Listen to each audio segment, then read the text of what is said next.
Alors, le thème que Dieu m'a inspiré pour toi, c'est que Jésus veut te donner un nouveau nom et additionner à ce nouveau nom une couronne de gloire. Alors dis à ton voisin, il va te donner une couronne de gloire. Dis à ta voisine, tu vas avoir une couronne de gloire. Alors nous allons lire deux textes puissants qui parlent de ça.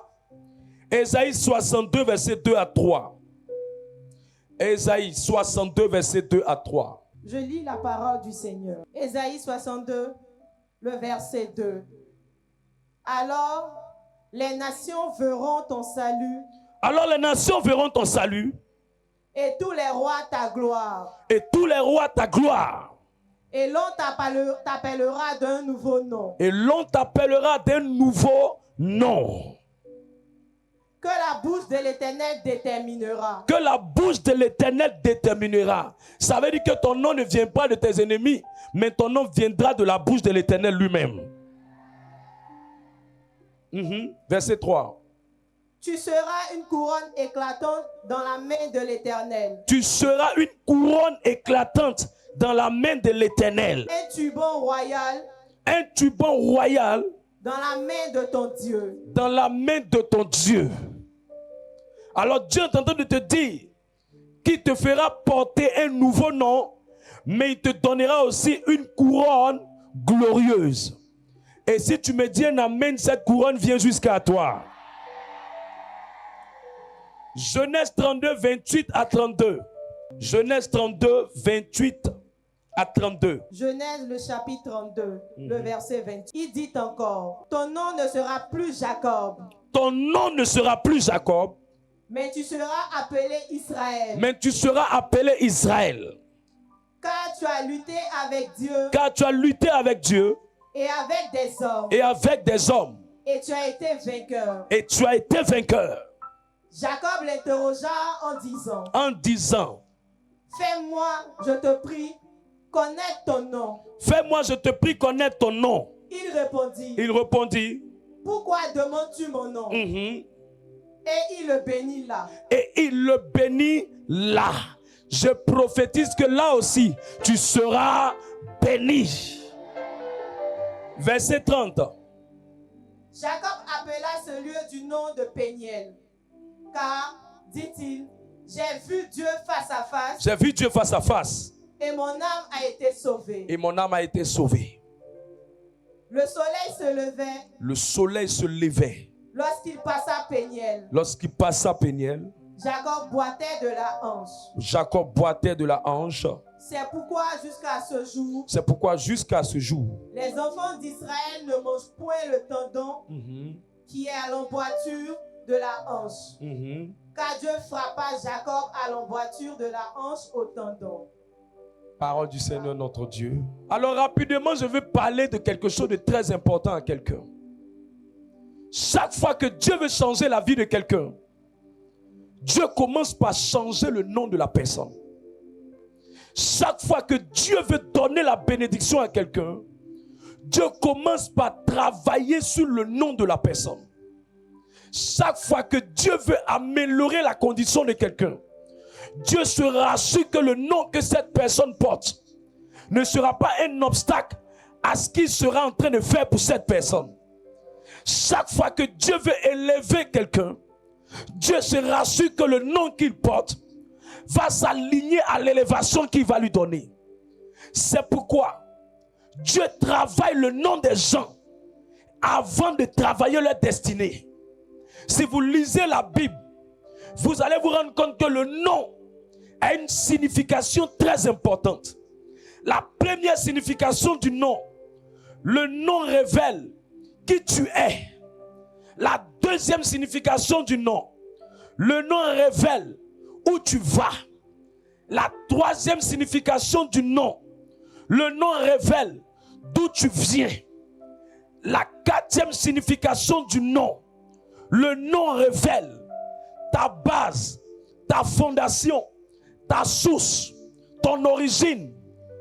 Et quand je parle de base, de fondation, d'origine, je parle au fait de tout ce que tu as vécu, de tout ce que tu as connu, de tout ce que tu as traversé. C'est pourquoi le nom dans la vie de quelqu'un est une chose importante. Plusieurs veulent que Dieu change leurs conditions. Dieu leur donne le succès. Dieu leur accorde la délivrance. Mais plusieurs n'ont pas travaillé le mystère qui est caché derrière le nom. La quatrième définition, la cinquième définition du nom, c'est que le nom donne ton identité physique et ton identité spirituelle. Dis à quelqu'un, quel est ton nom? Quel est ton nom? Quel est ton nom? Aujourd'hui, s'il y a quelque chose dans ton nom qui n'est pas normal, Dieu va le changer de façon spirituelle et ça va agir dans le physique. Amen, amen. Le nom révèle ce qui aura lieu dans un espace sur une personne. Donc si ton nom signifie maladie, les événements qui viendront vont s'aligner à la maladie. Un moment en Côte d'Ivoire, il y avait un carrefour qu'on appelait carrefour de la mort. Et il y avait beaucoup de gens qui mouraient à ce carrefour. Parce que le nom donne une information sur ce qui doit se faire dans le lieu. Le nom n'est pas quelque chose de simple. Le nom est surnaturel. Le nom n'est pas quelque chose de naturel. Mais le nom a une influence sur la destinée de quelqu'un. C'est pourquoi Dieu m'a dit, c'est vrai que tu attends de lui qui te donne le succès. Dans ton examen, dans ton concours, dans tes projets, dans tes affaires, dans tes entreprises. Mais laisse-moi te dire une chose. Le plan de Dieu pour toi, c'est que tu puisses entrer dans ce qu'il a réservé pour toi. Son projet, nous dit Jérémie 29, verset 11, est un projet de bonheur et non de malheur. Il est venu pour te donner de l'avenir. Il est venu pour te donner de la paix. Il est venu pour te donner de la joie. Peu importe ce par quoi tu passeras, à la fin, ce que Dieu a dit, c'est ce qui va arriver. Ce que Dieu a écrit, c'est ce qui va se produire. Mais pour que cela devienne une réalité, il y a des choses à faire. Il y a des choses à savoir. Il y a des choses à changer. Il y a des choses à améliorer. Parce que Dieu est Dieu. Mais Dieu fait tout pour nous. Avec notre implication. Avec notre participation. Avec notre collaboration. Avec notre investissement. Donne-moi un amen, je vais parler encore. Regarde-moi bien. Pour ne pas dire écoute-moi bien. Dans la Bible, chaque fois que Dieu devait accorder une grâce particulière à quelqu'un, Dieu travaillait d'abord sur son nom. Jésus, son nom qu'on lui a donné avant qu'il n'arrive, c'était Emmanuel, ce qui signifie Dieu est avec nous. Alors que le nom qu'on lui a donné dans notre temps, c'est Jésus de Nazareth. Pourquoi Emmanuel? Il n'a pas porté ça dans son vivant. Parce que simplement dans le spirituel, c'est le nom qu'on t'apporte dans le spirituel qui influence ce que tu es dans le physique. Même si physiquement tu as un autre nom, c'est pas ce que tu portes physiquement d'abord le problème.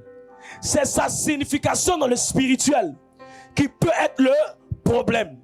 Alors je vais interpeller quelqu'un aujourd'hui. Dieu me dit de te dire que si tu portes un nom, ce nom-là, ce n'est pas le problème de nom. Le vrai problème qui peut être rattaché à ce nom, c'est l'identité spirituelle du nom. Mais l'identité physique du nom n'est rien. Mais c'est ce que ce nom signifie spirituellement. C'est pourquoi quand quelqu'un porte le nom d'un fétiche, ce n'est pas le fétiche qui est le problème. Mais c'est ce que ça veut dire dans le spirituel. C'est ce que ça apporte dans le spirituel. C'est ça qui peut affecter la vie de quelqu'un. C'est pourquoi quelqu'un peut ne pas changer son extrait physiquement. Mais si spirituellement on a traité le problème physiquement, ça n'aura aucun incident sur lui. C'est pourquoi quelqu'un peut s'appeler Tanoé, qui veut dire un nom qui vient de l'eau. Mais si on a brisé la charge spirituelle du nom, le nom, même s'il veut dire l'eau, même s'il veut dire adoration, n'aura plus de l'influence sur la personne. C'est pourquoi Pierre, Le premier nom qu'il portait, c'était Simon, ce qui signifie instable, ce qui signifie penchant, vacillant. Mais malgré ça, Jésus lui a donné un nom. Et le nom que Jésus lui a donné était Pierre. Dans d'autres versions, on dit Képhas, ce qui signifie le roche, ce qui signifie la solidité, ce qui signifie la fermeté. Mais ce n'était pas le nom qui était le problème. C'était l'identité du nom que Jésus voulait apporter à la vie de Pierre. Ce que Jésus voulait apporter à la vie de Pierre, c'est pas Pierre, change ton nom.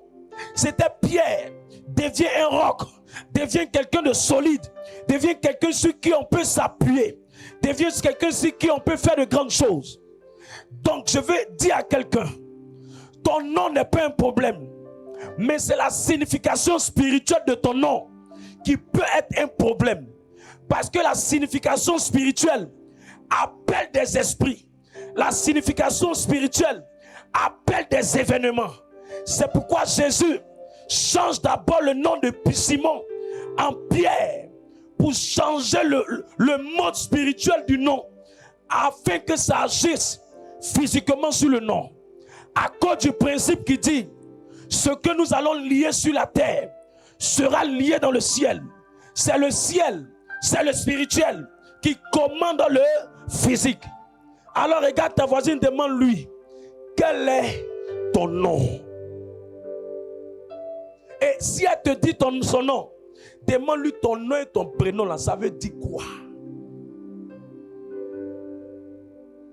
Demande-lui, est-ce que tu sais la signification de ton prénom?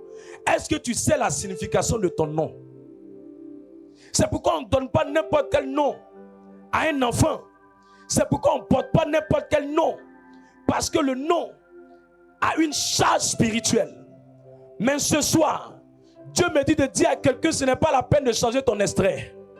Mais ce qui va se passer ce soir, c'est la charge spirituelle qui est derrière ton nom, qui sera brisée si c'est négatif. Si la charge spirituelle est positive, elle va devenir authentique et puissante afin d'avoir de l'influence sur toi. Quelqu'un peut s'appeler Jésus physiquement, dit son estomac, mais Jésus, mais il peut être un braqueur, il peut être un voleur, alors que le nom de Jésus c'est le nom au-dessus de tous les noms. Le problème n'est pas ce que ça signifie physiquement, le problème c'est ce que ça signifie spirituellement. Est-ce que quelqu'un comprend ce que je suis en train de dire? C'est la portée spirituelle qui est plus importante que la portée physique. Donc quand tu prononces ton nom, tu dois savoir spirituellement ça veut dire quoi. Spirituellement ça apporte quoi. Spirituellement ça amène quoi. Spirituellement ça dit quoi. C'est pourquoi les noms dans nos ethnies portent une charge spirituelle. Les noms dans nos nationalités portent une charge spirituelle. Mais je déclare que jusqu'à je vais déposer le micro, cette charge spirituelle sera brisée dans le nom de Jésus-Christ. Cette charge spirituelle sera brisée dans le nom de Jésus-Christ. C'est pourquoi Jacob, son nom est devenu Israël. Mais quand vous lisez la suite de l'histoire, on l'appelait toujours Jacob.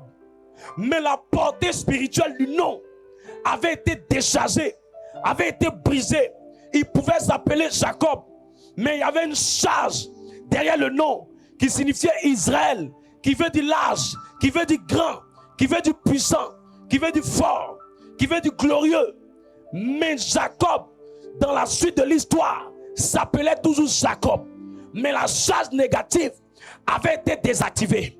Je viens annoncer à quelqu'un que la charge négative de ton nom de famille, de ton prénom, de ton surnom est brisée de ta vie dans le nom de Jésus-Christ. Laisse-moi un dernier amen encore et je parle. Et comment faire pour que cette charge-là soit désactivée? Parce que c'est quand le nom change que la couronne de gloire vient. C'est quand le nom change que la couronne de gloire se manifeste. C'est quand le nom change que l'identité de quelqu'un change. C'est pourquoi j'ai vu des gens aller en prison à cause de leur nom. J'ai vu des gens perdre des grossesses à cause de leur nom. J'ai vu des gens perdre des bénédictions à cause de leur nom. Mais ce soir, Dieu m'a dit, il va prendre un autre bic pour écrire un nouveau nom sur ta destinée.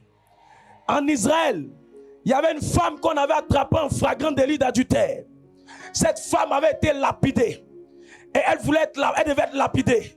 Et Jésus a calmé les gens qui voulaient la lapider. Et il a dit à cette femme de venir. Il s'est mis à genoux. Et il a écrit un nouveau nom sur la femme. Il a dit à cette femme, on ne t'appellera plus adultère. On ne t'appellera plus pécheresse. On ne t'appellera plus prostituée. Mais désormais, tu auras un nouveau nom. Va, je ne te condamne plus. La Bible dit que le nom de cette femme, jusqu'à aujourd'hui, on continue de prêcher son nom. Parce que son nom a été changé spirituellement. Son nom a été changé de sa charge négative. Je viens annuler toute charge négative sur ta vie. Je viens annuler toute charge négative sur ton nom. Donne-moi un amen, je parle. Comment Jésus peut changer le nom de quelqu'un et lui donner une nouvelle identité et lui apporter une couronne de gloire? À partir de quoi? Quelle est la méthode de Dieu pour faire ça? Quelle est la manière de Dieu de faire ça? La première chose, c'est que ton nom peut être négatif. Ton nom peut être bizarre. Ton nom peut être compliqué. Ton nom peut avoir une incidence bizarre sur toi. Mais la première clé pour que ton nom, la charge négative de ton nom n'agisse pas sur tes résultats à l'examen, sur tes résultats dans les concours, sur tes résultats dans les projets, il faut que l'esprit qui est derrière ton nom soit désactivé. Et pour que l'esprit derrière ton nom soit désactivé, il faut que tu sortes du royaume des ténèbres pour rentrer dans le royaume de la lumière. Il faut que tu sortes du royaume de ta famille biologique pour rentrer dans le royaume d'une famille spirituelle. La famille des enfants de Dieu, la famille de Christ, la famille de ceux-là qui sont engendrés par Christ, qui sont nés de Dieu, qui sont sortis de Dieu, qui dépendent de Dieu, qui vivent avec Dieu. Dis-moi un amen, je parle. Quand les sorciers appellent quelqu'un, ils ne l'appellent pas par son nom. Ils ne l'appellent pas par le nom que vous connaissez. Ils l'appellent par le nom de la charge négative de sa famille. C'est comme ça qu'il appelle. Il appelle en disant le nom de son père ou en disant le nom de son grand-père. Et généralement, c'est le nom hérité de nos pères, de nos grands-pères, de nos grandes-mères qui ont une charge négative sur nous. Donc quand il appelle par le nom, c'est parce qu'il le reconnaît par le sang comme le fils de la famille. La meilleure manière, c'est que la Bible dit en Colossiens 3:3 que nous sommes cachés en Christ.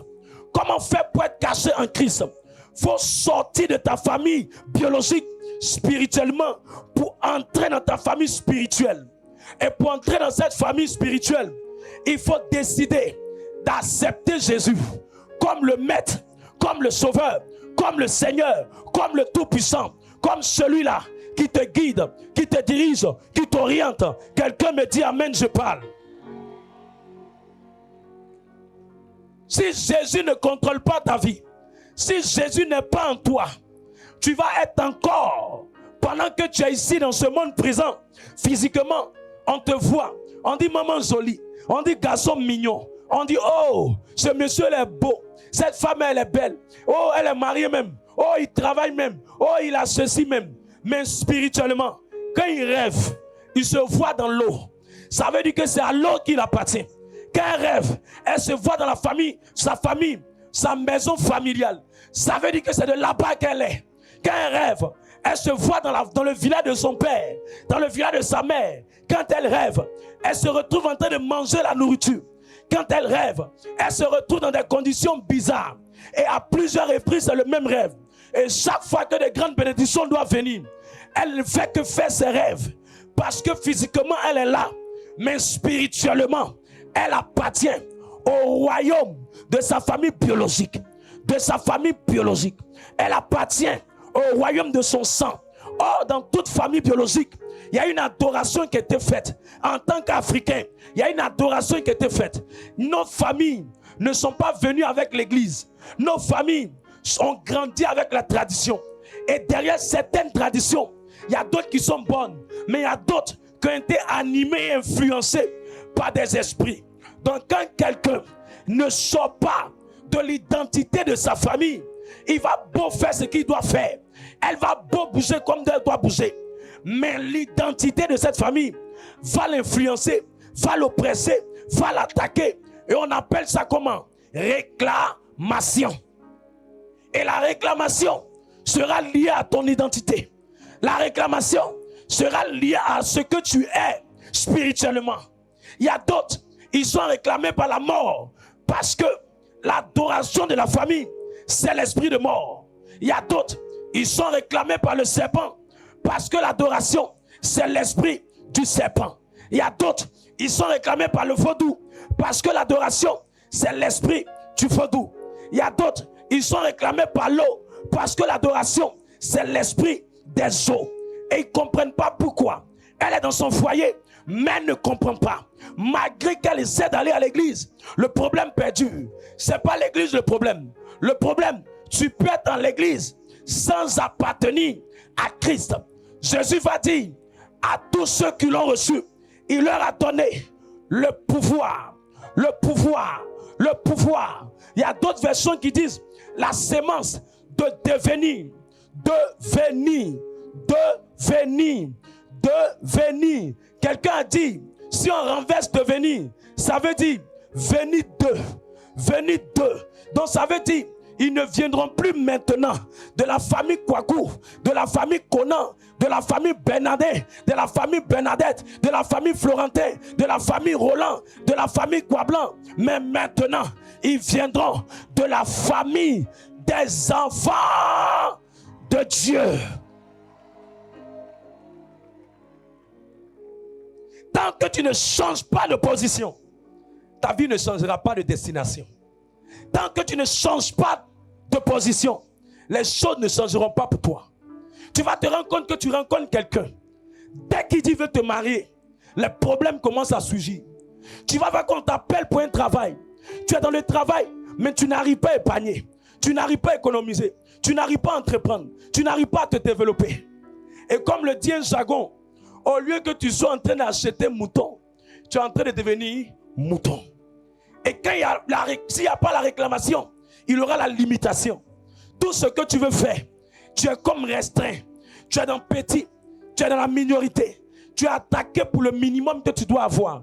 Ta vie est dans petit, ta vie est dans minuscule, ta vie est dans la bassesse. Mais je lève ma main aujourd'hui. Et pendant que je prêche, je vois l'Esprit de Dieu qui va faire un balayage pour changer l'identité de quelqu'un. Celui qui me dit un amen plus que son voisin en se levant, c'est pour lui que ça descend. J'ai vu une femme à Yopougon. Elle avait un grand restaurant. Elle gagnait clients. Clients là, ça venait en masse. En masse. En masse. Mais après 5 ans à 7 ans de vente, la seule chose que la femme a pu avoir, quand elle devait terminer, quand le coin où elle faisait son restaurant tombait, elle s'est retrouvée juste avec des casseroles et des marmites. Elle n'avait aucun fonds. Elle avait été dépouillée de tout ce qu'elle avait. Elle ne savait pas qu'elle avançait. Mais Satan savait qu'il allait la réclamer. Et cette réclamation a maintenu la femme pendant longtemps.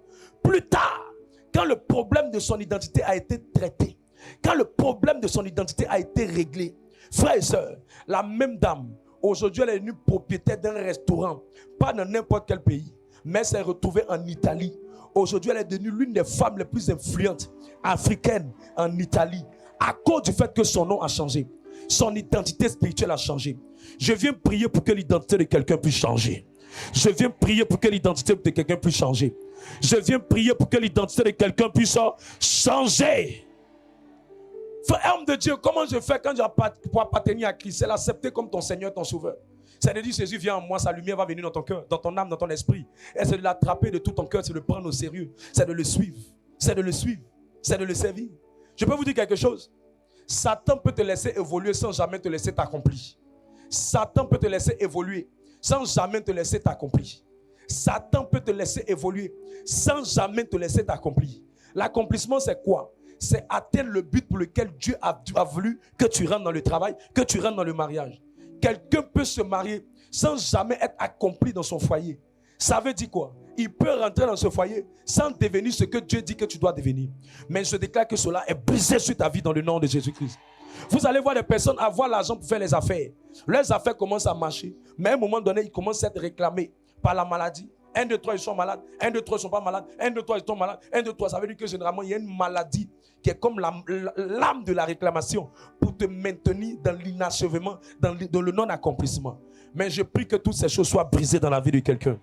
Le secret de ça, c'est d'accepter Christ. C'est de marcher avec Christ. C'est de suivre Christ. C'est d'aller dans le chemin de Christ en appartenant à une famille, à une communauté, à des frères, à des sœurs. C'est d'appartenir à une entité dans laquelle Dieu va te bâtir, Dieu va t'orienter, Dieu va te suivre, Dieu va t'accompagner. Mes amis, tout fidèle qui est dans l'église simplement, sans appartenir à une organisation de l'église, à un groupe de l'église, à une famille de l'église, cette conversion-là ne sera pas dure, elle ne sera pas solide, elle ne sera pas durable. Pourquoi? Parce que la personne ne va pas manifester sa rencontre avec Christ. Quand quelqu'un reçoit Jésus, la lumière remplit son cœur. Mais il doit pratiquer les œuvres de justice. Il doit pratiquer la parole de Dieu. Mais comment il va pratiquer quelque chose qu'il ne connaît pas? Comment il va pratiquer quelque chose dans lequel il ne peut pas exercer? Pour qu'il puisse exercer, il faut qu'il y ait une communauté. Il faut qu'il y ait des frères. Il faut qu'il y ait des sœurs qui vont être le canal par lequel il va pratiquer la parole. Il va exercer la parole. Il va vivre cette parole. Et généralement, quand le diable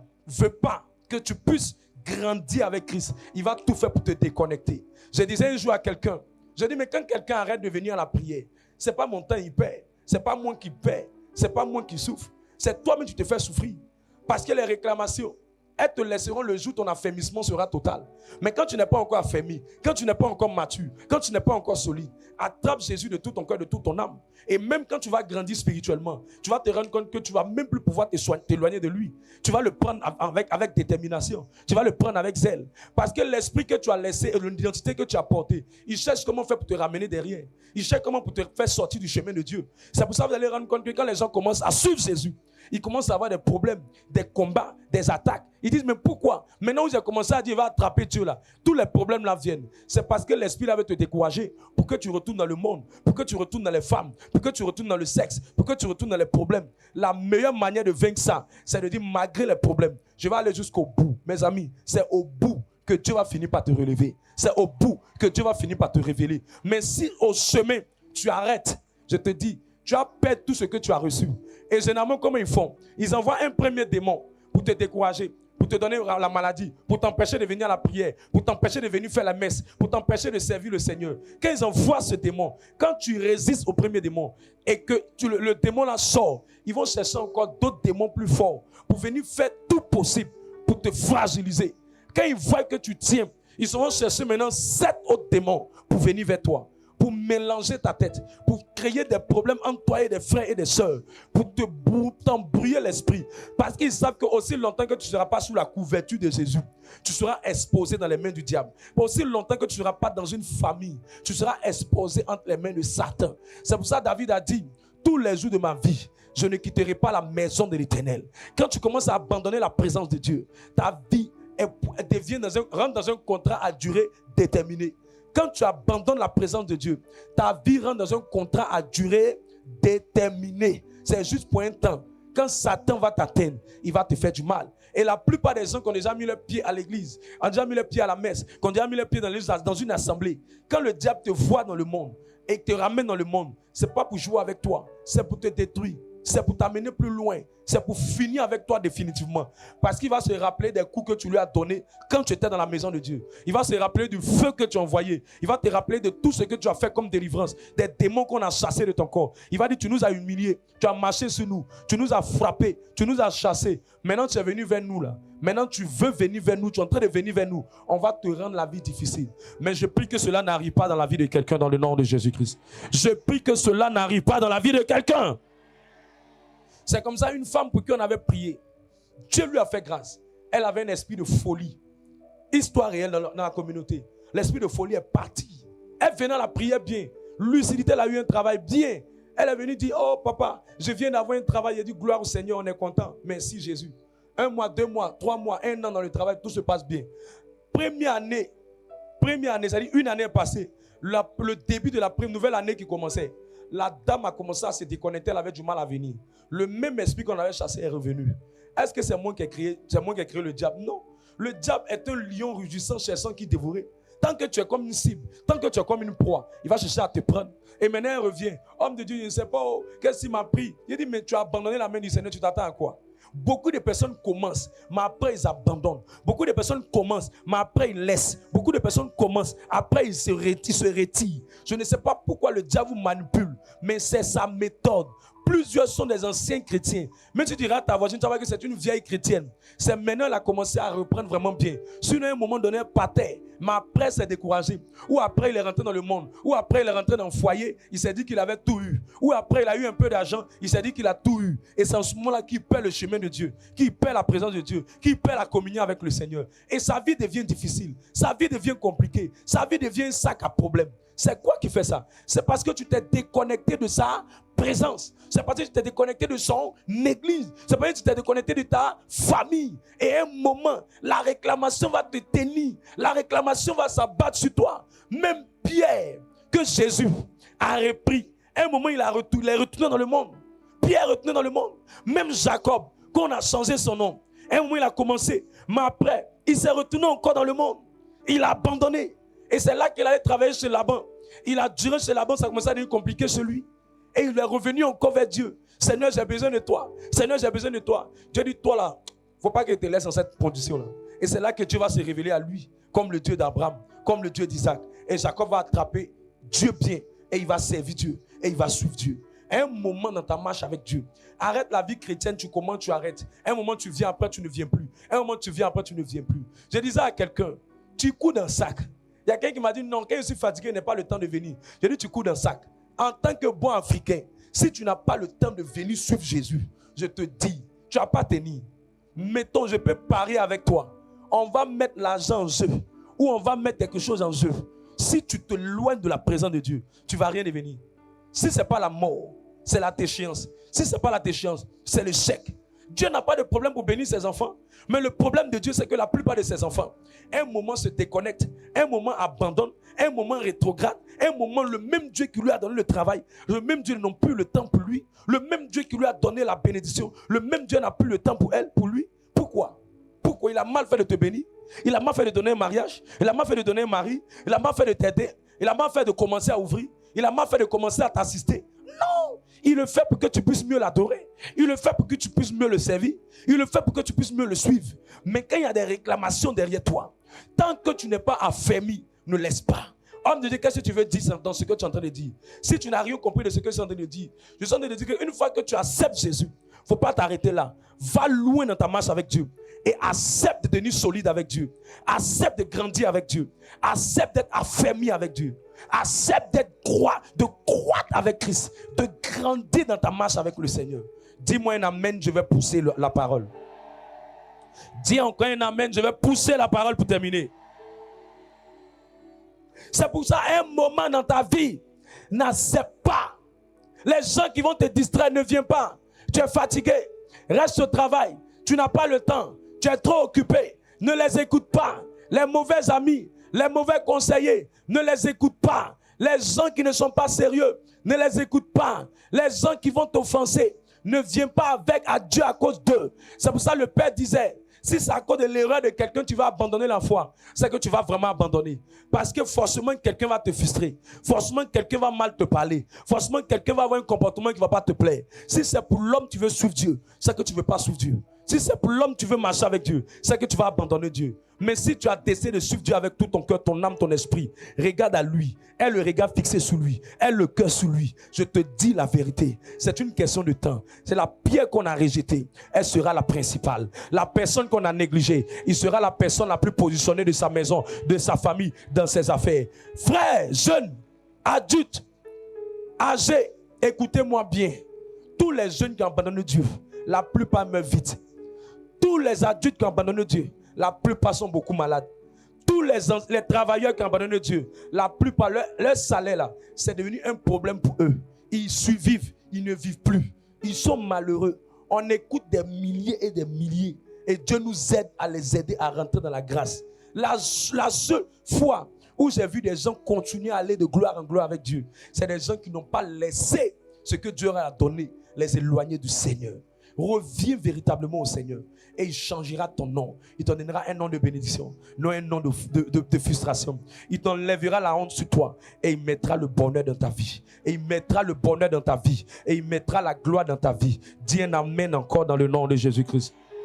La troisième chose qu'il faut faire, c'est de mettre Dieu en priorité. Mets Dieu en première position.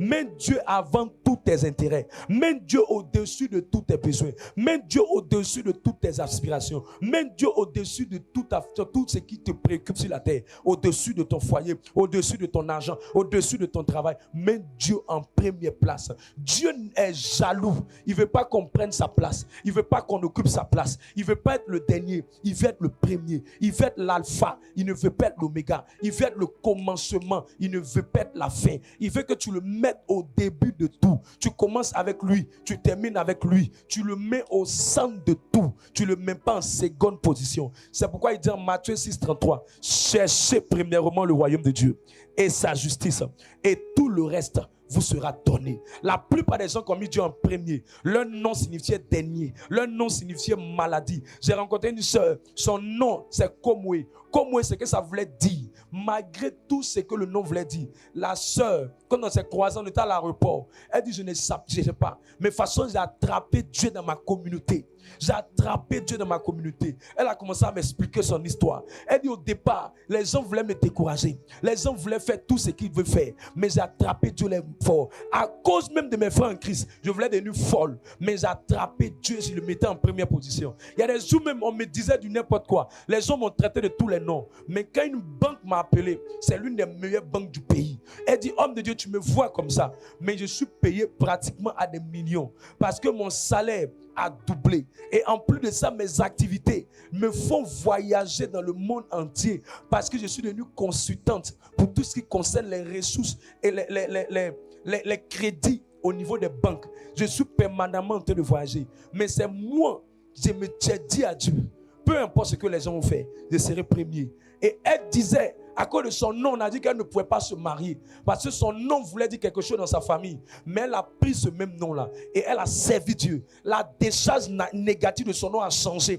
Et à un moment donné, quand Dieu voulait se révéler à elle, elle a lutté comme Jacob. Lutté contre les membres de sa famille. Les gens disent non, ton affaire de Dieu là c'est trop. Tu vas au travail 1, 2, 3 Dieu. Tu vas au travail 1, 2, 3 Dieu. Dans la communauté où elle priait, c'était tous les samedis priait. Et les samedis commençaient souvent à 8h. Quand il finit, c'est qu'il est 18h, 19h. Mais elle dit j'étais dedans pendant pratiquement près de 5 ans.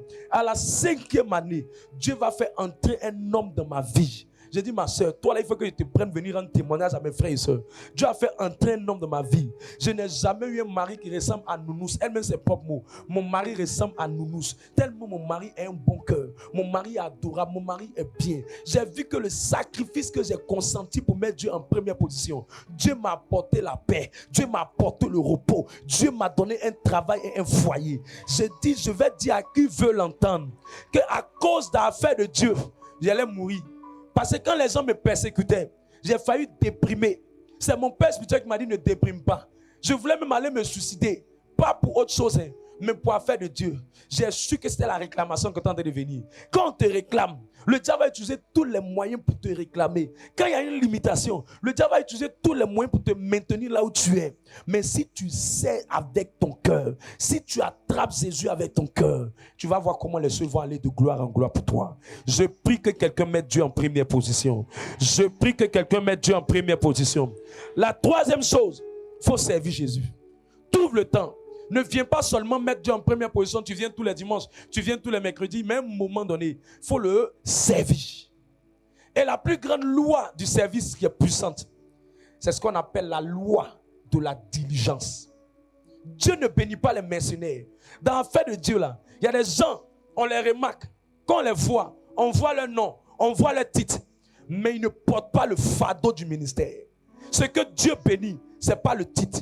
Ce que Dieu bénit, ce n'est pas le rang. Ce que Dieu bénit, ce n'est pas le poste. Ce que Dieu bénit, ce n'est pas l'activisme. Ce que Dieu bénit, c'est la diligence dans le service. Si tu sais Dieu, Il faut le servir avec diligence. C'est quoi la diligence, homme de Dieu? Quand on dit on a besoin de toi à telle heure tu es là. On dit on commence à 10h, à 10h tu es là. On dit on commence à telle heure, tu es ponctuel, tu es là, tu es à l'heure, tu es ajusté, tu ne manques pas. Et tu es la dernière personne à partir. Les hommes diligents, ils vont quand le travail est fini. Tant que le travail n'est pas fini, ils ne vont pas. Les hommes diligents, ils courent sur le terrain dans le but de bien servir le Dieu. Les hommes diligents, ils sont ponctuels. La différence entre les chrétiens et les gens, nos cousins, c'est que les chrétiens souvent ils prient, mais ils manquent de diligence. Ils ne sont pas des gens qui sont capables de travailler. Ils veulent que tout soit facile, mes amis. Rien n'est facile. L'une des significations du mot diligence, c'est le travail dur. Il n'y a pas un travail qui est facile. Même pour que je vienne te prêcher, tu me vois faire là. Il n'y a pas quelque chose qui est facile. Il faut bien prêcher. Il faut bien préparer le message. Il faut se lever tôt le matin. Il n'y a rien qui est facile sur cette terre-là. Demande à ma femme. Souvent même tu es épuisé. Tu n'as même pas envie de venir prêcher. Mais tu dois venir prêcher. Tu dois te préparer. Tu dois te consacrer. Tu dois réfléchir à qu'est-ce qui doit être là, qu'est-ce qui ne doit pas être là. Tu dois orienter ton message. Tu dois aller en retraite. Tu dois aller chercher la face de Dieu. Il n'y a pas quelque chose qui est facile. Même rouler, ce n'est pas facile. Tu t'assois jusqu'à un moment donné là. Toi-même quand tu as arrêté là, tu as l'impression que tu es assis. Ton dos même est comme ça. Il n'y a rien qui est facile. Même si tu veux, il faut t'arrêter pendant toute la journée. S'arrêter là, ce n'est pas facile. Même si tu veux, il faut te coucher pendant toute la journée. Se coucher aussi, ce n'est pas facile. Tu es sur cette terre-là. La terre-là, il n'y a rien qui est facile. À plus forte raison, si tu veux servir Dieu et tu veux que l'œuvre de Dieu soit facile, non. Quand on dit on sert Dieu, on est diligent. On est prêt à payer le prix. On est prêt à se sacrifier. Dieu ne bénit pas les mercenaires. Dieu bénit les personnes diligentes qui viennent tôt, qui vont tard, qui battent le record pour que le travail soit bien fait, qui se battent pour que le travail ne soit pas une honte, mais le travail soit un honneur, qui se battent pour donner un service de qualité à Dieu, qui font tout pour être bien dans le service, pour être propre dans le service, pour être sérieux dans le service, pour faire avec leur âme, leur esprit et leur corps, qui le servent le matin, qui le servent à midi, qui le servent l'après-midi, qui le servent le soir. Au travail, ils le servent. À la maison, ils le servent. Ce sont les gens diligents dans le service à qui Dieu dit, je te donne un nouveau nom. J'enlève la décharge de malédiction et je donne la charge de bénédiction. J'enlève tout ce qui est la poisse et je mets l'honneur sur toi. C'est pourquoi quand Jacob a servi, Dieu a changé sa condition. Quand Joseph a servi, Dieu a changé sa condition. À un moment donné, trouve quelque chose à faire dans ta maison, dans ton travail, dans l'œuvre de Dieu, dans la maison de Dieu, dans le service de Dieu, dans ta fraternité, dans ton département. Il faut servir. La dernière chose, après la diligence dans le service, si tu veux que Dieu te donne un nouveau nom en changeant ta condition, il faut obéir. Sois quelqu'un d'obéissant. Sois quelqu'un qui n'a pas peur de faire ce que Dieu dit. Si tu es capable de faire ce qu'il dit, il fera ce que toi, tu attends de lui. Parce que c'est dans l'obéissance que Dieu voit notre fidélité. Je n'ai pas dit qu'il faut être parfait. Tu auras des défauts. Mais l'obéissance est plus fort quand quelqu'un est obéissant. Il est plus fort que même celui qui joue les saints. Quand quelqu'un est obéissant, c'est quelqu'un qui dit je vais faire ce que Dieu me dit de faire.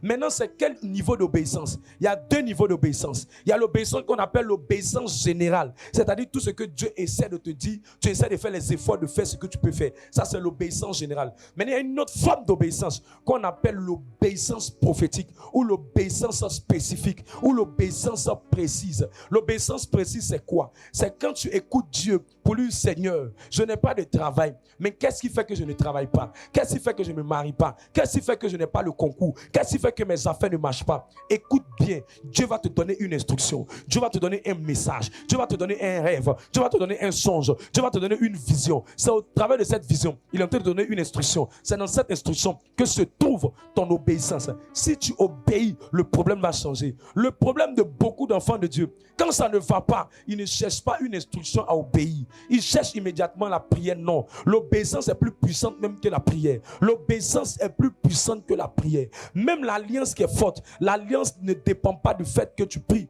mais l'alliance dépend de ton obéissance. Je me rappelle, j'habitais dans une maison et j'avais du mal à payer le loyer de la maison. Je vais prier. Je prie, je casse, Dieu ne dit rien.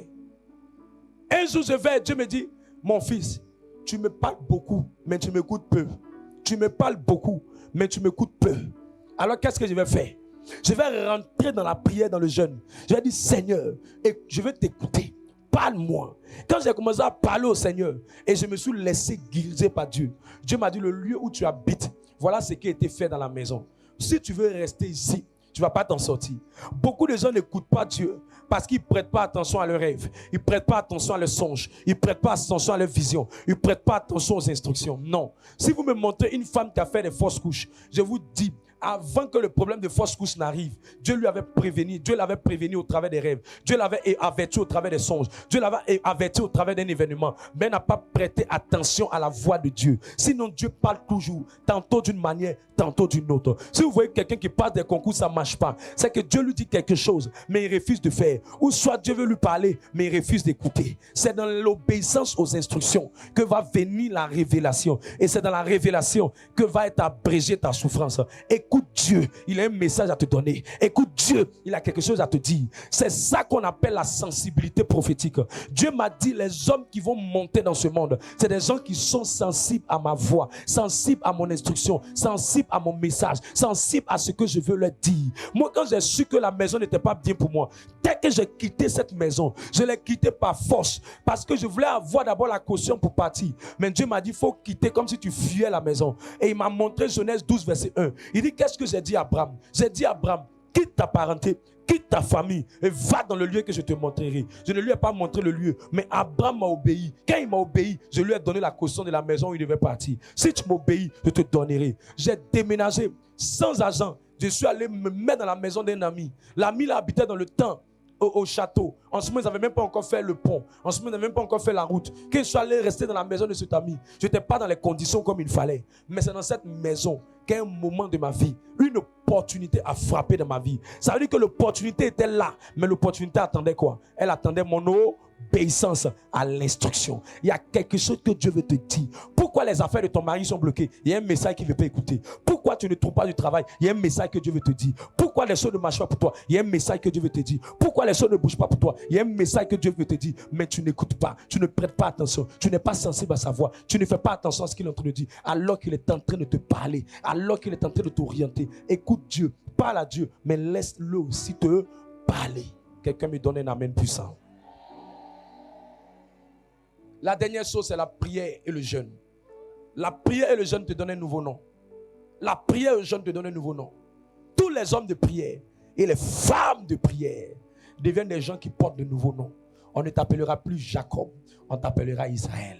On ne t'appellera plus pauvreté, on t'appellera prospérité. On ne t'appellera plus humiliation, on t'appellera célébration. On ne t'appellera plus honte, on t'appellera honneur. On ne t'appellera plus malédiction, on t'appellera bénédiction. On ne t'appellera plus quelqu'un qui souffre, mais on t'appellera miracle. Dis à ton voisin, mon nom change aujourd'hui. Mon nom change aujourd'hui. Mon nom change aujourd'hui. Mon nom change aujourd'hui. Dis à ta voisine, à ton voisin, mon nom change aujourd'hui. Et dis-lui, mon nom change aujourd'hui. Dis-lui, je m'appelle succès. Dis-lui, je m'appelle marié. Dis-lui, je m'appelle élevé. Dis-lui, je m'appelle grandeur. Dis-lui, je m'appelle faveur. Dis-lui, je m'appelle la paix. Dis-lui, je m'appelle la joie. Au nom de Jésus-Christ. Quelqu'un me donne un amen puissant.